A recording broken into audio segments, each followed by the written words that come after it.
Hello, everyone, and welcome to the Geary Cast. It's another week without a Malaga win, but we'll get into that later. I don't want to be all doom and gloom. Of course, I am Alex Ashmore. Joined alongside me today is Mr. Chris Marquez. Chris, how are you doing? Doing very well, thank you, Alex. Good to hear. Good to hear. I'm also joined by Joe, who I believe was on the podcast last week, weren't you, Joe? Yes, this is my third time now. Third review show. So yeah. Hello Alex, hello Chris. Very happy to be here again. And again, Good no to see you spoilers, again. but this is my first non-defeat episode, so very happy to be here. Okay, well, third time's a charm then, I guess. It wasn't a defeat, you were right. We drew 2-2 with Eibar, but we'll get more into that later and we'll dissect it all. But we'll start off with some news. I guess I'll start off with the maybe less important, the not so important news. It's still important. It's a piece of news that's nice to hear. Malaga have the ninth highest average attendance in the top two divisions in Spain, with 25,061 per home game. Given the performances, guys, that's very impressive. I think last season we saw the club and the city all come together, and it's good to see that togetherness still there. I think, isn't it, right, Joe? Yeah, definitely. I mean, it is testament to the fans of the club. Like, I can imagine other teams, other countries, other divisions, maybe the fans wouldn't show the same support. So, and I mean, to be ninth in the top two divisions, which I think is the highest in Segunda, and that's also higher than, or more than half of La Primera. Like, that's yeah. I mean, it's all credit to the fans, and I think the club will be appreciative of that because they're going to need their support for the rest of the season. Well, one of those 25,061 fans that goes most weeks is Mr. Chris Marquez. Chris, have you seen the support dwindle at all over the last 18, 19 months? I think it's a bit the same as last season. So you don't see actually much. I don't see much difference, if I'm honest. Okay. I know it's obviously, like you both said, well, Joe, you said good to see them still supporting the team, given the performances haven't been the most exciting. And I guess that's part of football. You support your team through thick and thin. And, well, moving on to the more important news of the day, Rafa Rodriguez, who, of course, was one of our goal scoring heroes on Monday night. It's Tuesday now, if you're listening to this on Wednesday or Thursday. And, well, there's been some rigmarole over his contractual situation. Certain people have said that I think most people seem to agree that he has a contract that runs out this summer. Some sources have said that Malaga have the option to automatically renew that until 2028 if they want. But other sources have suggested that he has attracted interest from some top flight clubs. Chris, who do you believe? Where are you sitting on this fence of contractual talks and situation? Difficult because it's two mediums which are really reliable. But I think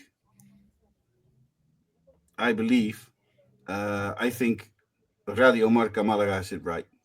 Because Radio Marca Malaga is saying, Cope is saying that he's leaving at the end of the season, that his contract ends. Well, that is true. And Radio Marca said, well, yes, his contract is ending, but Malaga can renew his contract automatically from their side if they want, with 3 other years. The same situation Chupete has with his contract, which makes a lot of sense because Rafa is a very big talent. We know that. We've seen it yesterday. But he also played for Malaga, Atlético Malagueño, which Primera División team, with the few minutes he played, because he only played a few minutes so far, is interested in signing him. That's a bit my question. 31 minutes to be exact. Yeah, but 31 minutes. The 30 minutes coming from yesterday. You know what I mean? And 1 minute from the other week. So, Alex, what do you think? To be honest, I think it's always going to be one of those things that we see in football. Young kids will get snapped up even when, and I think we've seen it before, kids get snapped up before they've really proven themselves at the top level because clubs are taking those gambles on youngsters and realizing that they could have huge upwards potential. And they take the risk when they're cheap because I don't know, but I would imagine that should you get them on a free, even if he extends his contract till 2028 and they sign him in the summer, he won't be going for 20 million. And I think some clubs are willing to take that risk. And Do you think they will sign someone who played only, I think it's fourth tier, Atletico Malaga plays in, and only played? It doesn't make real sense to me, Alex. No, Chelsea would do it. I think when you look at I think the perfect example is Athletic Club. They signed Marouane Samadi from, was it Baracaldo, I believe? Yeah.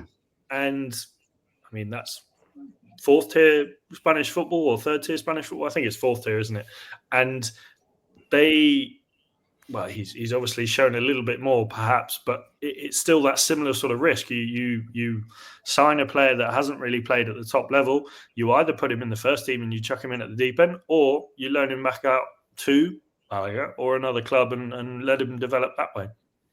Well, I, of course, have spoken with somebody of Radio Marca Malaga today, and I think their story is pretty right. Okay.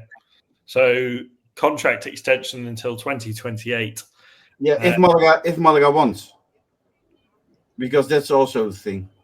I mean, if Malaga wants, but then it will be a first team contract as well. Right. Okay. So that obviously, and it does, because there is a limit to the number of first team contracts you can have. I think it could be that Malaga says, well, we think you're good, but we don't want to sign you in with the first team because we need first team players. Yeah. Well, all will be revealed, hopefully, in the near future, whether he leaves, whether he stays, whether he signs a new deal or not signs a new deal, whether his new deal gets triggered and he ends up. I have some results for you, Alex. You have some results for me? Yeah. Yes, no, I was just about to lead. I assume you were going to talk about other results around the club, or around the league. Yeah, well, around the club, because Malaga Femenino has played, and they won 2-0 against. What was it? Against Cáceres. Cacereño. Yeah, Cacereño.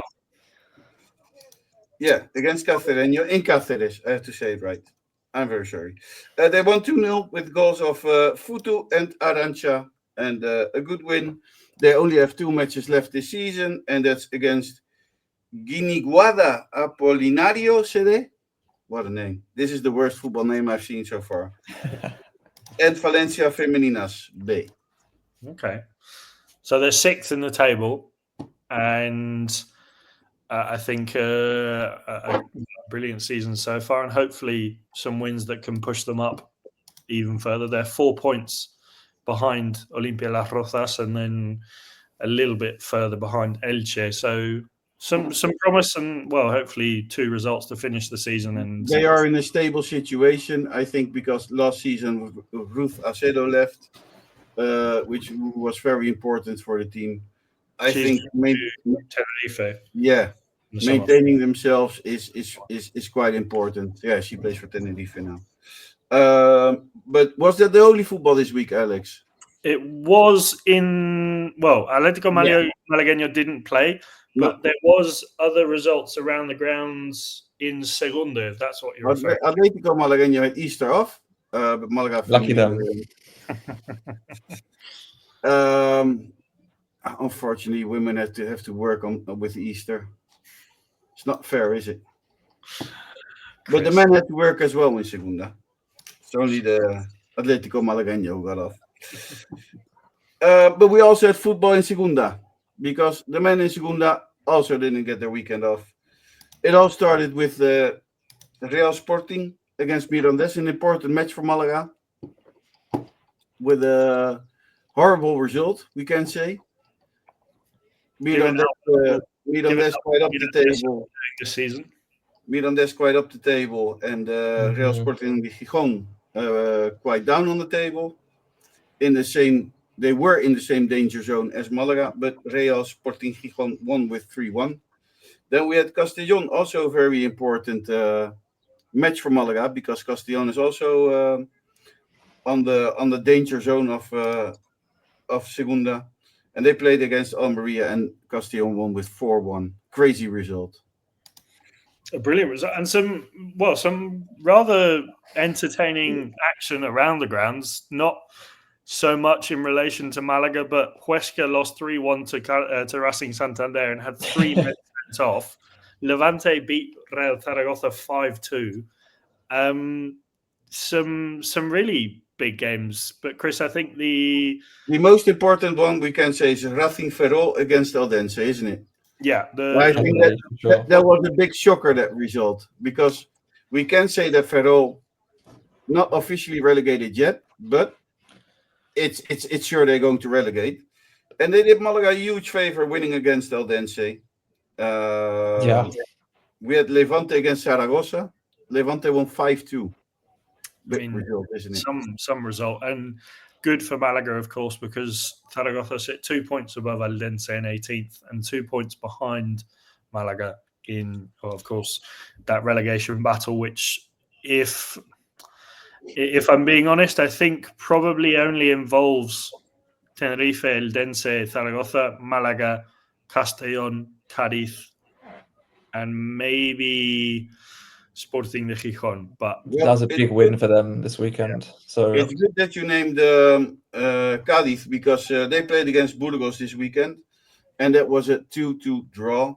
We also had Cartagena against Granada, and Cartagena already officially relegated, the first team to officially be relegated, and Granada won that match with 2-3, which I think for a relegated team against Granada is a pretty good result, if I'm honest. Then we had Córdoba against Oviedo, and that ended up in a 0-0 draw. And Elche Albacete 2-2. Well, we don't really care about Albacete Elche. We have to be honest. I mean, they're safe, and there's no way we're going to get any. We're getting promoted, so yeah. And we had Racing Deportivo La Coruña against Tenerife. I think Tenerife is also already, not officially yet, but I don't see them getting out of the spot. An uphill task, of course. They are just below Eldense in that 20th spot. They're on 33 points. They're 8 points behind Zaragoza. Left it too late. Yeah, they've as the Spanish would say, han espabilado un poco. They've woken up a little bit, but as you said, Joe, a little bit too late. Yeah, which is good. Yes. I think that's very good, because I think a win for Malaga, for example, and Zaragoza will kill them. Although they have they espabilado a bit too late. They woke up, but a bit too late. And I think they just need that one rival getting a win, and them losing, and I think they will stop believing. Yeah. And they've had a difficult run of results as well. If you look at their last, I want to go into maybe 10 games, they've only had one win. That was against Mirandés, the 1-0 win. And then if you go back, you have to go all the way back to the 26th of January for their win, or their second or their previous win after that Mirandés win against Malaga. Yes. And Deportivo, they played against Deportivo and it ended in a 0-0. So nothing special happened.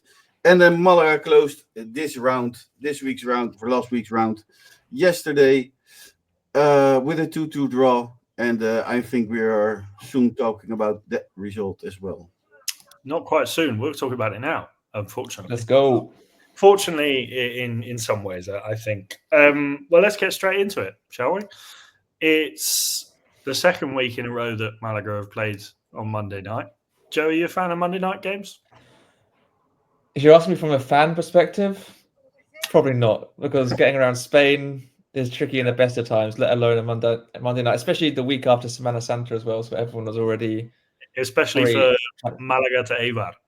Right, one end to the other. And also, I think for the club, it also comes with, I don't know, it depends how you look at it. It's an advantage because you can see how the teams around you did, and you can adapt based on that. But also as well, sometimes it's also best to set the precedent for the rest of the team. So you play on the Friday, you get that win, it creates more pressure for the teams around you. So yeah, it goes both ways. But I think in general, I think 2 Mondays in a row, I think we need a nice Saturday kickoff soon. It puts a little bit of pressure on us, I think, doesn't it, Chris? Definitely, yeah. We see the results at the weekend. It's been we're back to La Rosaleda in our next game, but I think, as Joe said, it's a catch-22. There are good sides and there are bad sides, aren't there, Chris? Yeah, I think the good side is when you have a family like me, you have all Sunday off with the family, or your Saturday off with the family, which is fun. But if I had to go to La Rosaleda on the Monday night, I wouldn't be very happy. So it's good that it's the away matches which are on Monday and not the home matches. But what I did notice is the starting 11, some changes. Yes. We have Alfonso Herrero.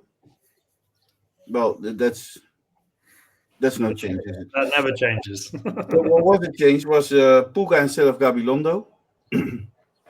Einar. We had Juanpe back on, La Rubia, Manu Molina, and here it comes. Something I don't think one of us did expect was Murillo. Had a place in the starting 11. Dione is back on for Chupe. Dani Sanchez instead of Victor. With Nelson Monte and Lobete. And of course, a change from I think a back 5 to a back 4 again. Yes.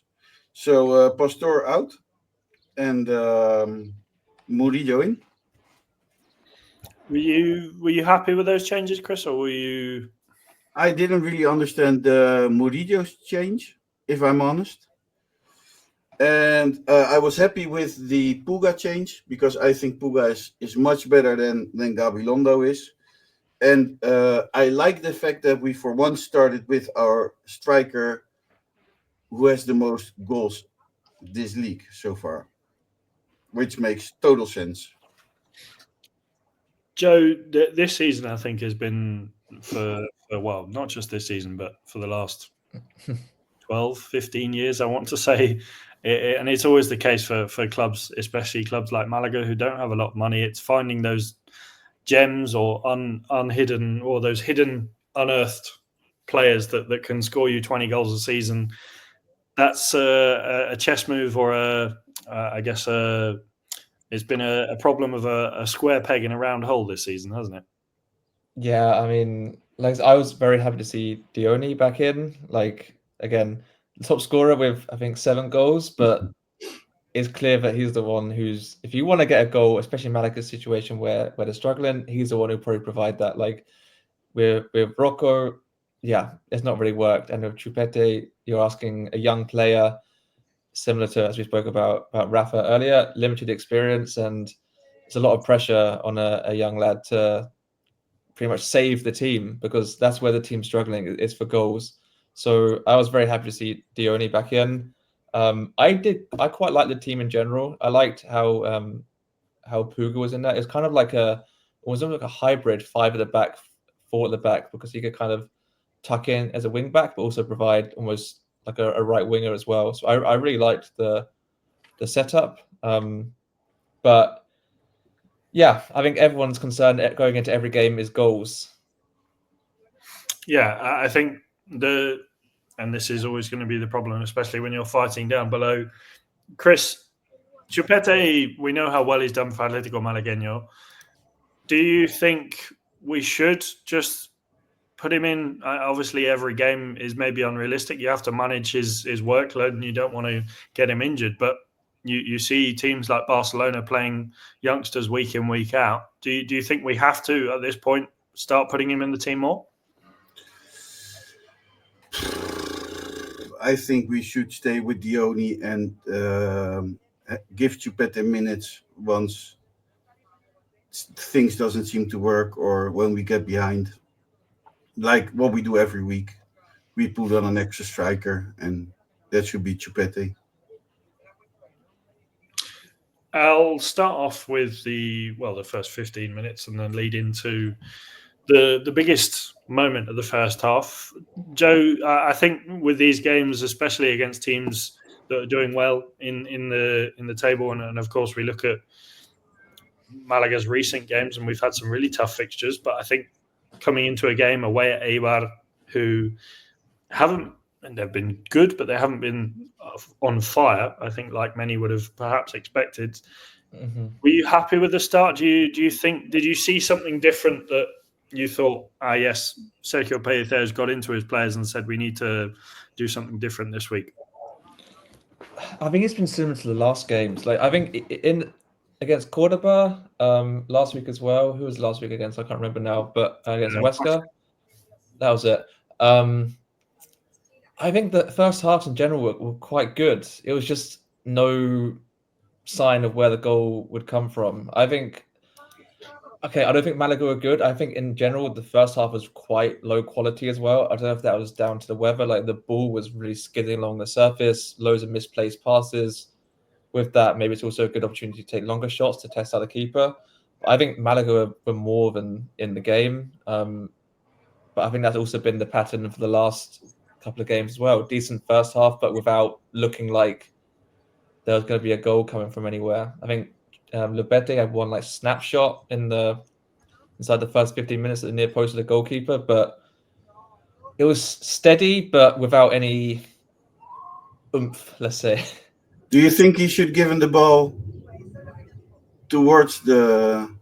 Should he try and give a pass? Because Dioni was coming. I reckon that nobody was in front of the goal the moment he took the shot, but people were coming. Maybe you could have slowed down a bit, try the pass. Yeah, I think it's erratic decisions that maybe when a team's looking for goals, maybe they don't have that composure that you'd expect from a team that's playing confident. Like I said, in this situation with weather, it's always good to take shots to test the keeper because the ball can bounce up and skid along the surface. But like I said, a difficult angle as well.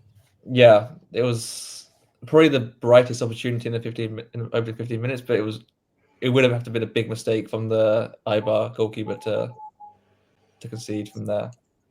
Chris, how do we change that? Because obviously, coming into these last few games of the season, we need to start strong. There's some really important games. Well, as the Spanish would say, every game is a final heading into the end of the season.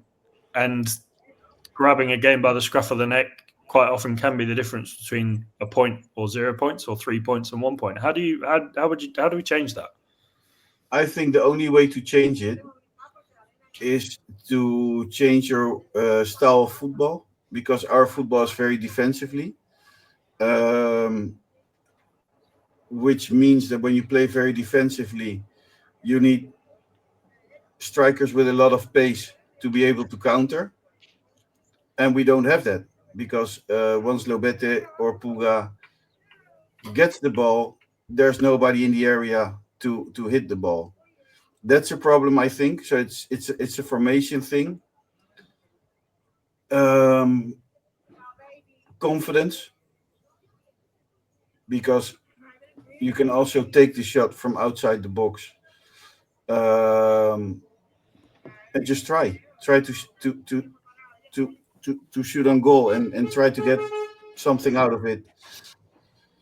And I think another problem is that I think our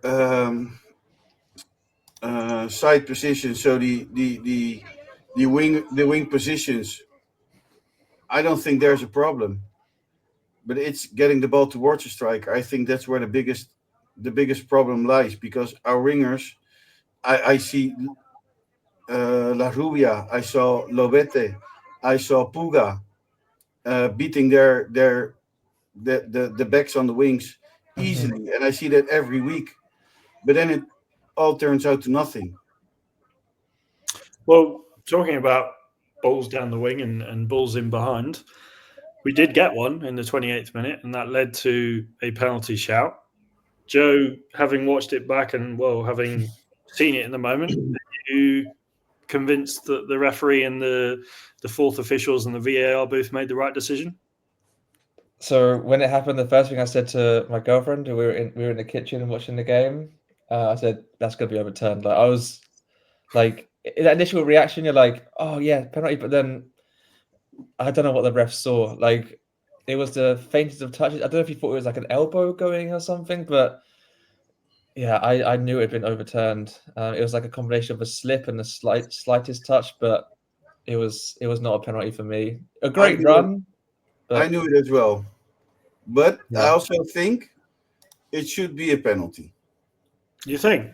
Why is that? Because I guess we've seen penalties not just in Segunda, but in Spanish football, in La Liga, in the Premier League, all across Europe. We've seen penalties like that given. Why? I knew it was going to be turned back by the ref, because there's luck in football, which obviously isn't on our side, especially with VAR. And I'm not saying that they're against Malaga or anything. You just need luck. But the thing I noticed is the way his elbow goes is not a natural movement. And I think if he touched him or not, that's still a foul, because the way his elbow moves is very strange, out of position. Yeah. It's one of those ones. Do you think if there was no VAR, do you think people would have been in uproar after the game?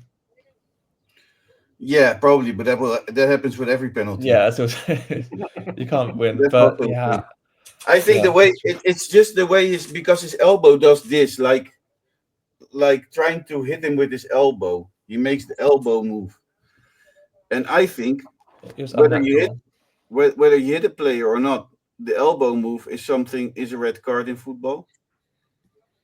Even it's only the elbow, isn't it? Well, I guess at the end of the day, for me, I don't think it's a penalty. I think the referee made the right decision overturning it. But like I said, we've seen those given, and we've seen even softer penalties given. But Alex, do you also? But then you also believe that a tackle, you need to hit somebody with a tackle to make it a foul. I don't think it was a foul, full stop. I think it was just football's a contact sport. You're going to get bodies coming together like that. I think. Shall we start a cricket podcast? There's no contact there, is there? So you're talking more about like the intent from the elbow, like what the defender was trying to do, rather than there's not much contact. It was more like, I think there was a little bit of contact, a little bit. It's about consistency, isn't it? Like sometimes you see a player get sent off for like a 2-footed tackle, but they don't touch them. But you don't see it often. But like, I don't know what the laws are for intent of a flying elbow, but Alex, do you have these moments in cricket? I mean, you played cricket. You're a big cricket fan. We do have moments like this in cricket. Not quite where someone's elbowed someone, but there are moments that draw controversy. And no, I think, to be honest, too much this season we've seen penalties given for really soft fouls and really soft tackles. Football, and like I said, is a contact sport. If you're giving penalties for stuff like that, you might as well say as soon as someone touches the striker, that's a penalty, because it feels, for me, if they're going to come together, this is what defenders, you go wind back 30, 40, 50 years, defenders would come back and you see people maybe giving someone a nudge in the back and yes, it's a foul, but he didn't really touch him. Yes, the elbow came across, but I feel like it's too soft for me. My big question with VAR is, because I've seen a lot of field hockey matches. My sister played it and I watched it on TV. Of course, it's a huge sport in Holland and not so big in England. Else you would do probably better during the World Cups and the European Cups. You said it. But what I always find strange is that football seems to be the only sport where there's still the discussion after VAR. Because in hockey, in field hockey, everybody agrees. In tennis, everybody agrees. I think because the problem with VAR is that it's being objective versus being objective. Like it's no definitive. Like with goal line technology, it's definitive. Like there's only one outcome, but with VAR, it's still an opinion. The refs will referee in different ways. There's still human error. So like with VAR, the ref makes a mistake, but there's still a chance that the VAR can make a mistake. And I think it's hard. There's no, unless they want to completely use AI to replace referees, I think we're never going to get the consistency that we all crave. So, so knowing that there isn't, would you keep VAR? I would. I think you see, for me, the prime example is the NFL. You see how when video assistant technology was brought in the NFL, it was criticized. People didn't like it. It didn't really work to start with. Well, it did, but it was clunky, as it was always going to be. But now, if you look at the review booth that they have when they have a foul in the NFL, or a penalty, as they call it, it works smoothly every time. I think VAR, there's a lot of things we need to change about VAR to make it more consistent and make it more efficient. I don't think the referees should be the only ones with the decisive power. But the thing with NFL is, Alex, the NFL also have a lot of time. I don't know if you ever watched the American Football League. I mean, there's about 30 minutes after everything they do. But they come to swift decisions. Yes, there are some that take longer. There are some that take longer. But if you look at, for example, the other day, I can't remember what game it was. There was a decision that I can't remember what game it was, and one of you might remember, but it was a decision that took 5 minutes to be decided. I can't remember what game it was, but 5 minutes to decide something that looks, and from memory watching the game, it looks pretty concrete and looks pretty obvious. You have to make it more efficient. You have to give the people in the booth more power, because they're the ones that can see all the angles. They're the ones that can see it back and zoom in and zoom out and show it through. Yes, the referee sees it in first time and then sees it at the video booth, but I think there's a lot of ways to make it more efficient, and when it does become efficient, football will be a better sport for it, I think. There you have it. That's enough VAR talk. Let's move on to, I think we talked about AI there. Someone who could have used a little bit of, some people that could have used a little artificial intelligence or assistance in the first half. A goal from Eibar that I think could have been stopped. A ball through the middle, poor marking, ball around the keeper. I'm not blaming Alfonso Herrera. I don't think he could have done anything about it. But the defence, weak for this one, Joe. It was too easy. Like, it was a ball that split the midfield and defence, and not even for a striker that much pace. It was just too easy. And I don't even think I'd say the goal is coming, but when Malaga were playing fine, but without looking like they were going to score, a team with more of a more potent forward line was more likely to score, and an avoidable goal. But yeah, I feel like it was going to come, and of course, right on half time is even more painful. Without creating anything, because they didn't create much in the first half, I knew it was coming. I don't know why. It's proper Malaga thing, isn't it? It was not their day in the first half, and when the second half it got worse for Nelson Monte, and we'll come on to that in a little while. But I think I agree with you, Joe. It's sort of, and I think, I agree with both of you. It felt like it was coming, and we could have done a lot more to stop it. And I know that Nelson Monte and Sergio Pellicer would have both looked at it back individually and seen it and thought, That was an error on our part.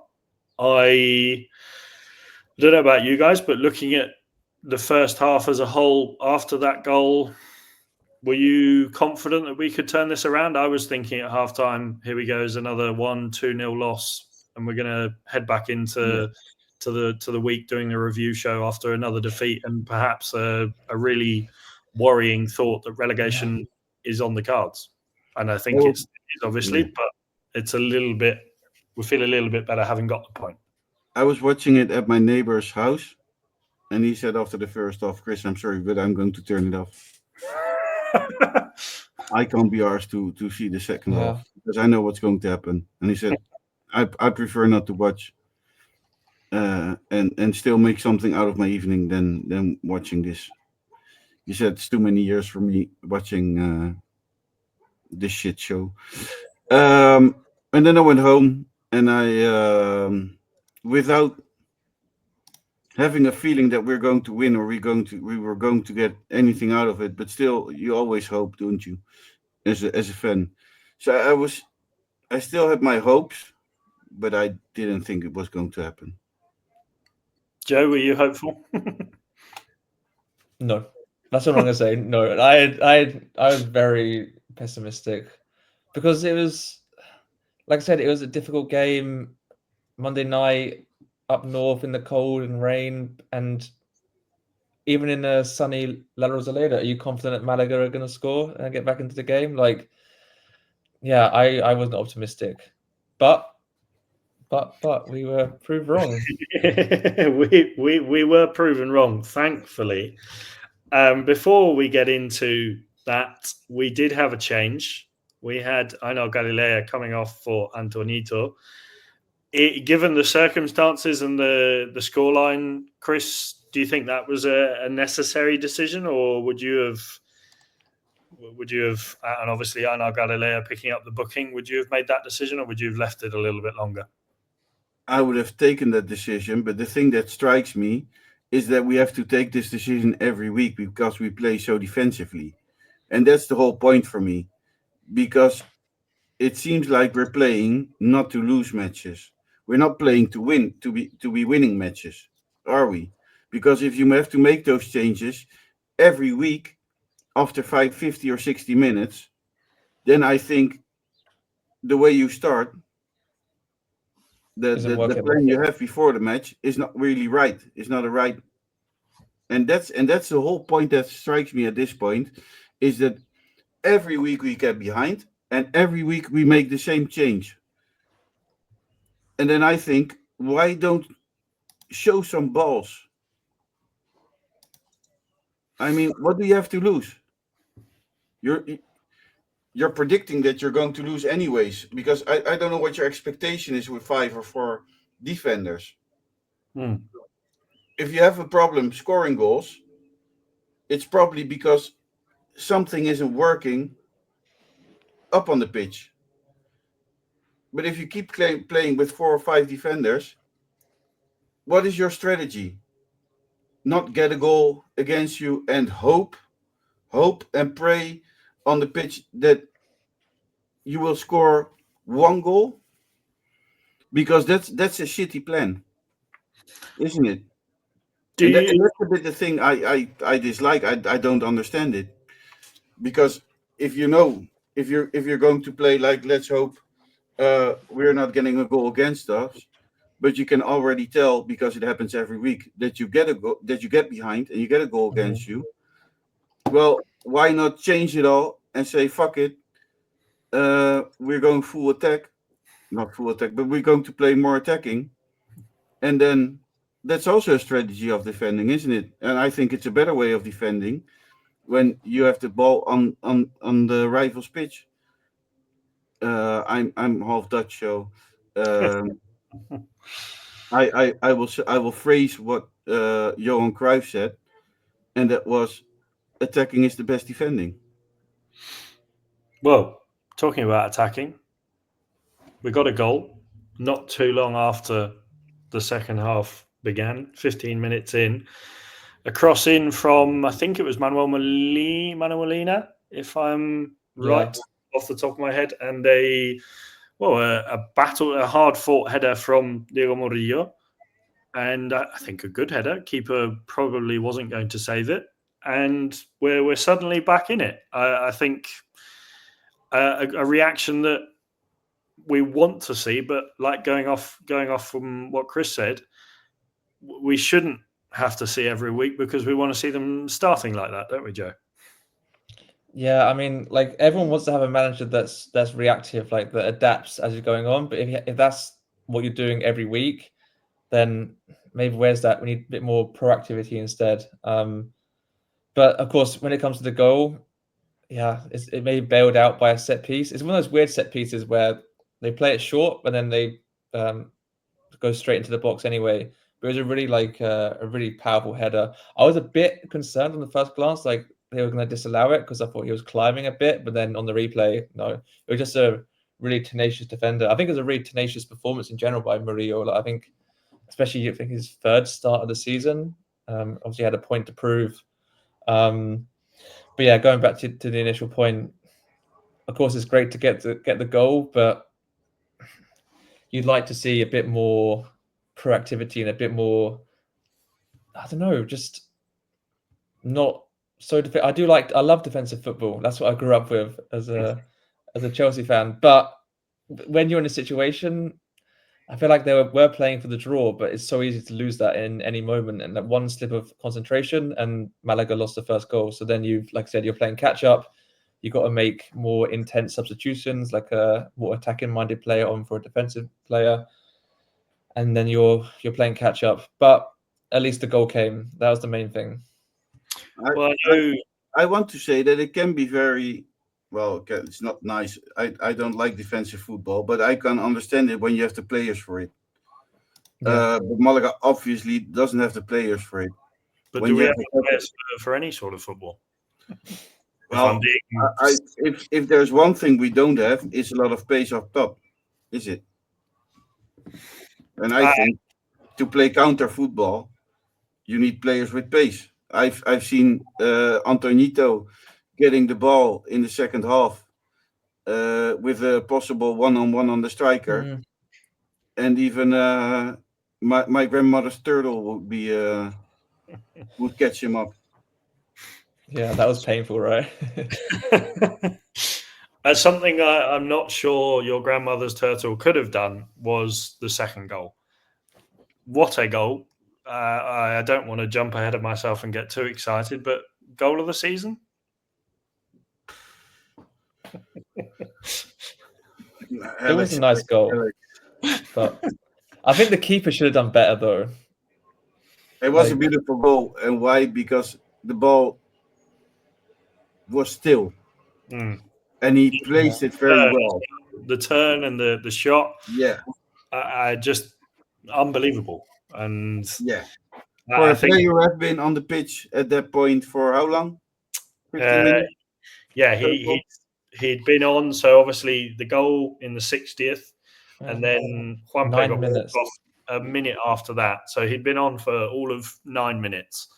And but it's not his debut, right? But how many playtime did he get the other week? His actual minutes. So he's played, like I said earlier, 31 minutes this season, and he's made those across 2 games. So I think he didn't come on against Huesca. I think the one that he did come on against was Real Oviedo, if I'm not mistaken. Yeah, 2 minutes. 2-1 where he came on. I think for me, that's we talk about that confidence in the first half, and Chris, you said it about why not just have a go, have a shot. What's the worst that can happen? That's almost, it feels like, and we see it from the youngsters that come in. Antonito did it last season, and he's done it a few times this season. These youngsters come in and they play with a fearlessness, and I hate to bang on about other teams, but and this is it's as an example that you obviously can't compare to any Malaga players, but players like Lamine Yamal who do it because why not? What's the worst could happen? I'll take on this player if it doesn't work, it doesn't work. It feels like, and yes, we can't put a bunch of 18-year-olds out every week, but it feels like we need a lot more of that. And it feels we've got too set in our ways of let's start off slow, take the game, we'll be measured, and then see how it goes after that. I think, wouldn't you guys say? Yeah, I think the player who has that is maybe Kevin. Has that sort of fearlessness? Yeah, but then Kevin is also. It doesn't work. The over the last months, it's just not there. Yeah. That's the feeling I have with Kevin. It was, well, short-lived, that 2-1 lead. And if it doesn't work, it also comes to, because I agree with you, Alex, but it also comes to a point where you say where it starts to annoy you as a fan. You know what I mean? Yeah, no, I know what you mean, and I think it's something that's been talked about a little bit. And we obviously don't want players making rash decisions, but I think just a little bit of adventure and just something different. And as I was about to say, that lead lasted all of a minute. Ball came in, and well, Nelson Monte found himself at the wrong place at the wrong time. Well, maybe at the right place and did the wrong thing, if that's a new phrase that we can invent.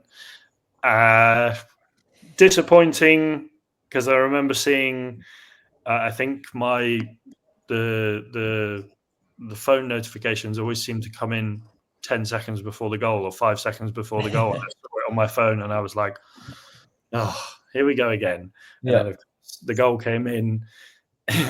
It feels we're on cloud 9 1 minute and then back to square one the next, weren't we, Joe? Yeah, when your luck's out is a real kick in the teeth, and an own goal is usually just very unlucky, or a free own goal, just like the Manu Molina one a couple of weeks ago. But in general, it was a tough evening for Nelson Monte, so maybe it wasn't a big surprise that there was going to be an own goal from Malaga. It came from him, but of course, when you can see that own goal 1 minute after conceding potentially after scoring potentially a huge goal, like I said, it's a kick in the teeth, and there's not really much you can put it down to, just apart from being unlucky. And didn't even have the chance to think, oh no, Eibar are definitely going to score. Nope, it just happened like that. So but what can you do? Chris, it was good to see a reaction, though. I think those last 20 minutes were some of the most positive football we've seen all season from Malaga, wasn't it? Yes, but also after the goal, I think Eibar went for more. If I had to say, Eibar was the team who created, who stopped my heart quite a few times in the last 10 minutes. Well, in the second half, there were a total of 19 shots between both sides. So both sides were at it. And like you said, of course, Eibar with the fair share of their own chances. What can we say? I think if I look back at the goal, it's just unlucky. You know what I mean? Yeah. It's not like the Manu Molina one, who takes just the most beautiful shot of his life right into the corner. I mean, this was just pure unluck. I think sometimes, like Joe said, when it's not going well for you, it really doesn't go well for you. And for Nelson Monte, and here's my question for you guys: how can we change that luck? Because luck is a thing in football. And if I watched yesterday and the last weeks of Malaga, luck isn't on our side. Not with big things, not with small balls. Small balls, not with small situations. You know what I mean? Sorry, it's being immature. I don't help. I'm not English. No, I know what you mean. You know what I mean? I think it's just a case of there's not much you can do. It's just concentrate on your own football. This is going to sound like very much like a press conference answer from a manager, but cliche. On your own football, do what you can, concentrate on doing well and the things that you know you can do well, improve on the things that you don't do well. If you concentrate too much on that bad luck, it shadows over you and it controls you and it takes over what you think about. So, Alex, what you are saying, there's nothing you can do. Only focus on your job. There's no way to turn it around. Joe, what do you think? I think there's a way of turning it around, but you just have to ignore it. Ignore the luck. You need Ignore to. the bad luck. You need to win. Like, I think a lot of luck comes from the confidence as well, because, and also a lot of luck also comes when you're winning. Like, well, I don't know, how do we define luck? I don't know, when things go your way, and like I said, when things aren't going your way, then you're out of luck. It's all very linear, and yeah, I don't know. There's no way to describe it, is it? I guess what people say, if you could bottle luck, then I don't know. There's some rich man. That's it. There's some quote. Well, Malaga tried 2 seasons ago they contracted the psychic for the team. Okay. Remember that, Alex? Yeah. Well, I was just on last season. I think Malaga used up all their luck with that last-minute goal against Tarragona. So maybe we're just going through maybe we're just going through the opposite of a purple patch, if there is a colour put on that yet. We did make a few changes in those last 10-20 minutes. Chupete coming on, Joaquin Gabilondo coming on for Puga, Dionne Kroos coming off for Chupete, and then Pastor coming on for Nelson Monte, but more for injury concerns. It ended 2-2. Malaga were 2-1 up, but couldn't hold on for the 3 points. But at the end of the day, you have to look at the positives and think it's a point gained and not another loss. I have to admit something. Go on then. My neighbor's son. Mm-hmm. I won't tell his name, but it starts with Louis and it ends with S. Luis, because I was watching football with my neighbor in their living room, and the son was in his room watching the football, because the two of them don't want to watch football together at home, but they sit together. They sit together in the stadium because they're both season ticket holders and they always go together. But when they're at home, they don't want to watch it together. What happened? Well, I went home after the first half because my neighbor wasn't going to watch it anymore. And then I hear a massive scream. And it was little Luis. There too. The father's name is Luis and the son's name is Luis. I heard a huge yell. It was little Luis. Luigi Jr., as I call him. Screaming, goal! Bouncing on my wall. But because he has his stream goes up front like 2 minutes, I had to wait. Oh, God. Before I saw the goal. So, okay, that was with Murillo's goal. Then Malaga scored again. Again, a lot of screaming, bouncing on the wall. So I thought, if Malaga's winning, I'm going back there to watch the rest of the match. Why? Because I want to see it like in a moment, right? You don't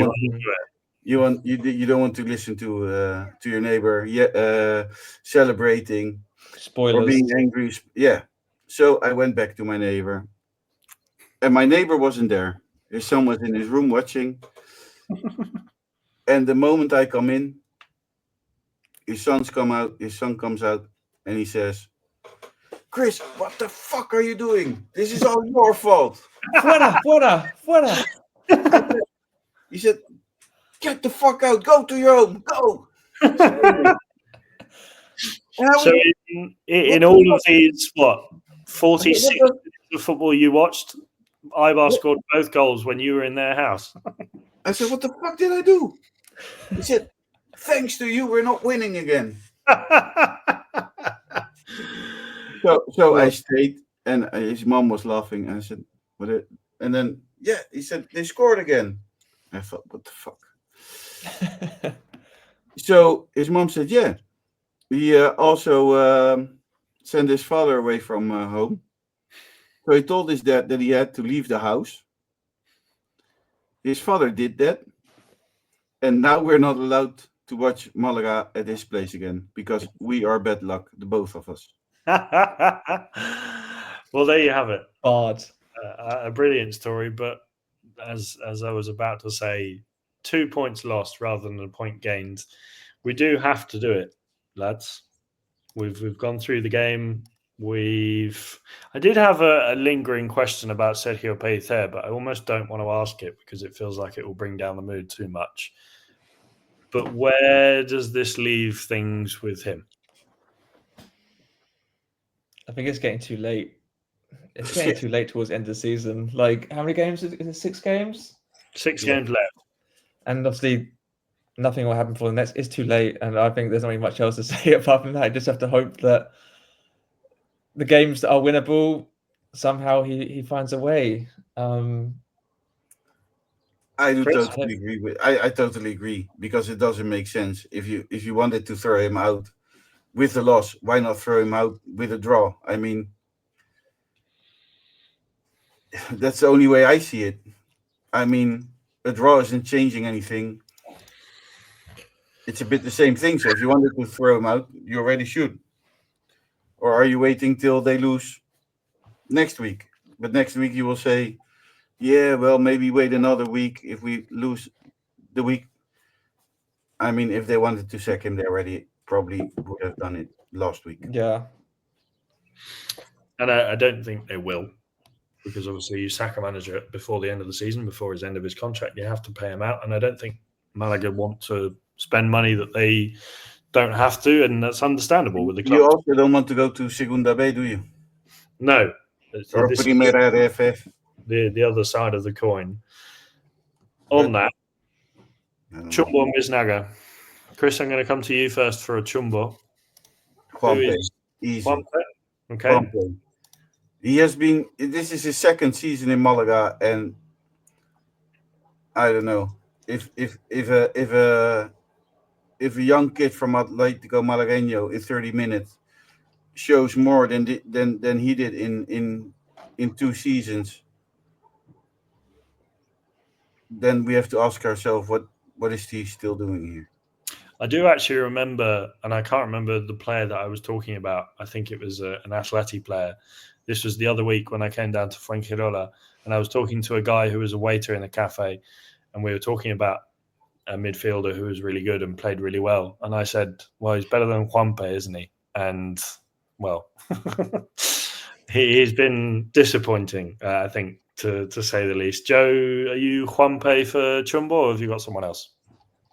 I haven't gone for Juanpe, but I can completely see why. Maybe mine's a bit harsh, but I've gone for Nelson Monte just because when you're pretty much at fault for 2 goals, whether you've played badly or not, it's a very significant impact on the game. Like I said, he was the one who played them onside. Again, of course, the line should be communicating better, but when you're that one who's a bit back, then it kind of is your responsibility. And again, unlucky own goal, but like I said, it's the biggest negative impact on the game for Malaga in the 2 key moments, and it was his fault. So I feel bad giving it to him, but yeah, Nelson Monte is my Chumbo.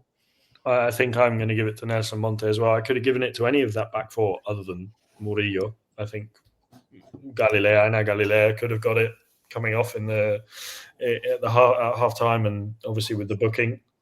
Biznaga, a little bit of positivity. Chris, have you gone for anyone surprising, or who have you gone for?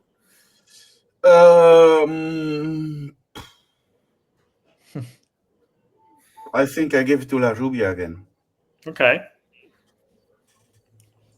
Because he's the most active on the pitch, or most creating decisive player. Yeah, I think that's he always works his socks off. You can never criticize him for that. He perhaps didn't quite have the action. He wasn't as involved in the action. He only had the 1 shot. But I don't think you could fault his pay in any large part. Joe, have you gone for anyone different, or have you gone for David La Rubia as well? So I just saw that La Rubia actually had the most dribbles completed in the match. So obviously he's the one who's going to create the most danger. So actually, yesterday and all day today, I had Murillo written down, but I actually changed my mind at the moment. I'm actually going for Manuel Molina. I think, especially with with Juanpe next to him, he tried his best to marshal midfield. Obviously, he got the assist as well. I think it was a really solid performance. And I think if the midfield didn't have him yesterday, the midfield could have been overrun and it could have been a worse result. Like I said, it wasn't, again, one of those performances, there wasn't really any awful performances apart from maybe Juanpe. But I think Manu Molina was really steady and I think he provided, a great assist and a good performance. We've all gone for someone different. I would give it to Rafa, but I don't give Biznaga's to. I've only given Biznaga to one substitute, and that was Antonito, I think, with his goal in the playoff final, because exceptions. And I've gone for Diego Murillo. I think with the goal, he held his own at the back. I think up against some decent forwards. I mean, look at Ivan Gil on that left hand side. I think he did a brilliant job, and I'm all for seeing more of him coming into the end of the season. And of course, we know that we've got Carlos Puga as well. I think that just about wraps things up. It's been an interesting dissection of Malaga's 2-2 draw with Eibar. I said war. It was a little bit of a war. That draw now leaves Malaga 4 points above the drop zone. 6 games left, as we've just said. It's April the 22nd, as we're recording. And I hate to ask this, but I want some confidence towards the end of the podcast. Guys, are we staying up? Yes or no? Claro que sí. Yes. That's the right one. Chris? But it's probably because the other teams are so bad. I don't mind how, as long as we stay up. I'm saying yes, just because of the fact there's a difference of 4 points. Mm-hmm. And the rest of the teams are not exactly worse than us, but they also have a difficult calendar. So I think we stay up, thanks to not luck, but thanks to the other two, Odense and Zaragoza. Well, there you have it. According to Joe and Chris, we are staying up. So if we don't, it's your fault. Don't come for us. Si se puede, as the Spanish would say. That wraps things up for us today. Thank you for listening and sticking with us throughout this podcast of our review of Malaga's 2-2 draw with Eibar. Chris, thank you very much for joining us. Thank you for offering us a lovely view of your back garden just before we went live on air to make us we can still do it again. Yeah? Do you want to give the listeners of course, a little? Yeah, we have to end things on a positive note. Yes, another positive after you guys said we're staying up. There we go. Why not? It should work now. Wait, there we go. Oh, I have to go to settings. The tension is. Yeah, you have to create the how do you call it? Edit in a drum roll. Yeah. We have a drum roll. Sorts out its settings. Yeah. Thank you. Well, there we go. There we go. Look, very at nice. That. Look, the Isn't that lovely. You see the sea. The sea, the mountain, Qué bonita. Really, really lovely view, and hopefully some more sun for you this weekend. Well, for the rest of the week, Chris, as I think we've got some in Madrid. We get a real close up of Chris here. Meanwhile, thank you. Your hat trick on the review shows. 3rd time lucky. Thank you for joining us. Thank you very much, Alex. Good to see you as well, Chris. Yeah, glad to be here with a non-loss. Hopefully next time will be a victory. But yeah, a step in the right direction, more or less. But yeah, I guess my last words will be, as always, Vamos Malaga.